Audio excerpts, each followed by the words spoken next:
جو ہے ان کو ڈپلومیٹس کو نہیں لے کے جایا جاتا کیونکہ وہ انڈیا کہتا ہے کہ یہ ہمارا اپنا انٹرنل ایشو ہوتا ہے, ہمیں کوئی ضرورت نہیں ہے ڈپلومیٹس کو بلانا. خاص طور پہ مقبوضہ جموں کشمیر کے حوالے سے شروع سے جو ان کے جعلی الیکشنز ہوتے ہیں, یہ تو ایک میونسپل الیکشن سے بھی کم ہے کیونکہ سارا کنٹرول جو ہے وہ گورنر جنرل کے پاس ہے. یہ صرف ایک ایکسرسائز کی جا رہی ہے دنیا کو وہاں پہ بتانے کے لیے سو کالڈ کرفیو کے اندر الیکشنز کرانا اور دکھانا کہ جی ہم لوگوں نے یہاں پہ لوگوں کو اپنے ساتھ جو ہے کھڑا کر لیا ہے, ہمارا جو ایکشن آرٹیکل 370 کی ایبروگیشن کے بعد ہوا.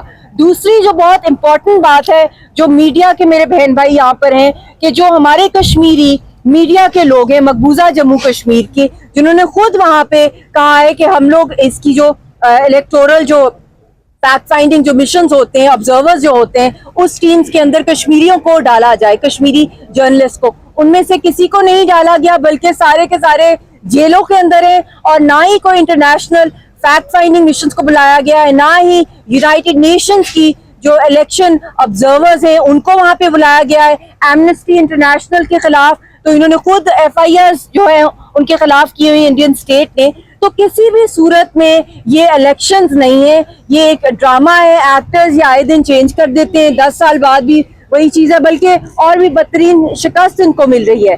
تو وی ریجیکٹ دیز الیکشنز. حریت کی جو آواز ہے وہی عوام کی آواز ہے, اور کسی صورت جو ہے کشمیری اس کو ایکسیپٹ نہیں کرتے. ایسے elections under the Indian constitution United nations کی قراردادوں کے مطابق حق خود ارادیت کی ہماری اسٹرگل ہے. لاکھوں ہزاروں جو کشمیریوں نے جو اپنی شہادتیں دی ہیں, جو ہماری حریت کے رہنماؤں نے اپنی جانوں کی قربانی دی ہے, اور اس وقت ساری جو پولیٹیکل پارٹیز ہیں ان پہ تو بین لگا ہے حریت کی جو جتنی بھی پولیٹیکل پارٹیز ہیں, اور لیڈرز جو ہیں جیلوں میں تہاڑ جیل کے اندر وہ سڑ رہے ہیں, ان کو ٹارچر کیا جا رہا ہے. آسیہ اندرابی صاحبہ, شبیر شاہ صاحب, مسرت عالم, یاسین صاحب کا تو پھانسی کا کیس چلا رہے ہیں. جب لیڈرز کو پھانسی چڑھایا جا رہا ہے, جس طرح چیئرمین صاحب نے بھی کہا, ایک لیڈر لیس الیکشن جو کیا جا رہا ہے, جو ڈھونگ رچایا جا رہا ہے, اس کی جتنی بھی کنڈیمنیشن کی جائے وہ آئی تھنک کم ہے.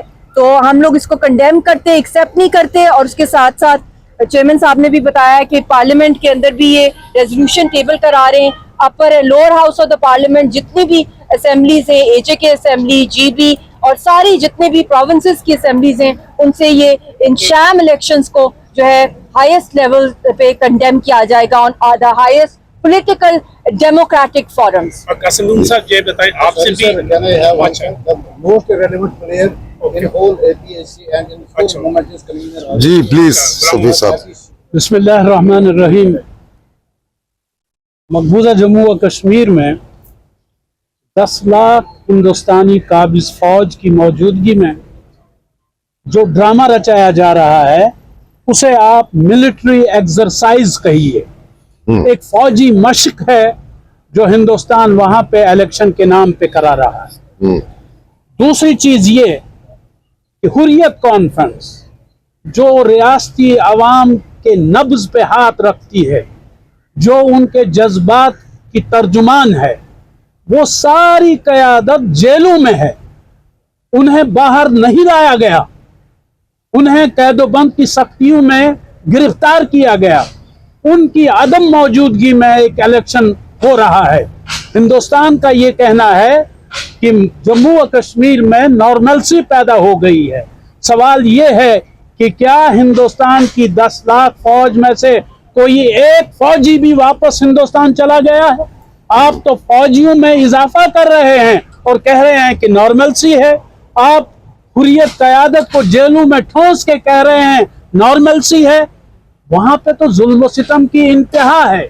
اور اسی طرح وہ الیکشن کیا الیکشن ہے جس میں آپ ہندوستان سے لائے ہوئے 50 لاکھ لوگوں کو ووٹرز کی حیثیت سے درج کرا چکے ہیں. وہ لوگ ووٹ ڈالیں گے, وہ کشمیری تو نہیں ہیں, وہ ہندوستانی ہیں. ہندوستان کے لیے ہندوستانی الیکشن کمیشن یہ سب کھیل ہے ہندوستان کا. اس لیے کشمیری اس ساری پروسیس کو ریجیکٹ کرتے ہیں. اور آخری بات یہ کہ جموں و کشمیر کی جو متنازع حیثیت ہے وہ اقوام متحدہ میں مسلمہ ہے کہ یہ ہندوستان کا حصہ نہیں ہے بلکہ یہ ایک متنازع خطہ ہے. اور اگر وہاں پہ کوئی اسمبلی وجود میں آتی بھی ہے تو اسے یہ حق حاصل نہیں ہے کہ وہ جموں و کشمیر کے اس متنازع خطے کے بارے میں کوئی فیصلہ کر سکے. اور آج جو اسمبلی وہاں پہ بنے گی اگلے مرحلے میں, تو وہ اسمبلی کچھ کرنے کے قابل ہی نہیں ہے, کیونکہ تمام اختیارات لیفٹیننٹ گورنر کے پاس ہیں. تو یہ وہاں پہ نام نہاد ایک اسمبلی وجود میں آ رہی ہے, اسے ہم مسترد کرتے ہیں, حریت مسترد کرتی ہے, کشمیر کمیٹی مسترد کرتی ہے, اور کشمیریوں نے اس پورے پروسیس کو مسترد کر دیا. بہت خوب. اصل